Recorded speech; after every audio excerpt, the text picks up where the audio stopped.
nagsarang gasolinahan, patuloy na dumarami iba pang energy facilities. Bantay sarado na ng PNP. Pagka ganito walang nangyayari, ayan, tama lang yan. Baka mag-init ang ating mga kababayan.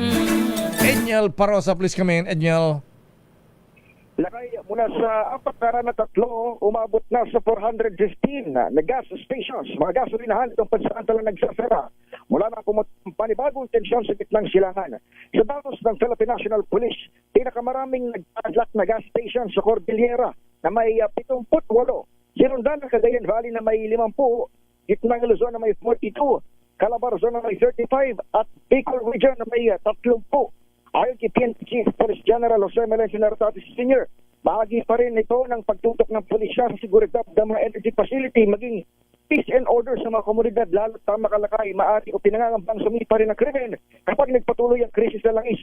Bukod sa mga gasolinahan, nagkakaroon din ng dagdag na presensya ang PNP sa mga fuel supply depot at iba pang critical infrastructure. Special mention kasi ang PNP sa mga law enforcement agency na binigyan ng mandato ni Pangulong Bongbong Marcos upang protektahan ang mga battery installation sa ilalim ng State of National Energy Emergency. Samantala, 3 kaso na nga ng hoarding, overpricing at unfair competition ang naitatala ng pulisya. Isang gasolinahan sa Nueva Vizcaya, isa sa Samar at isang insidente ng illegal na pagbibenta ng ilang sa Albay. Pero tinawag itong mga isolated reports o cases sa ngayon. Binigyang din ni PNP spokesperson, Police Brigadier General Antonio, na patuloy ang koordinasyon ng hanay sa iyo pang ahensya ng gobyerno upang matukoy kung saan pa mas kailangan ng deployment ng kanilang mga tauhan sa mga susunod na araw o linggo. Pakinggan natin si General Antonio.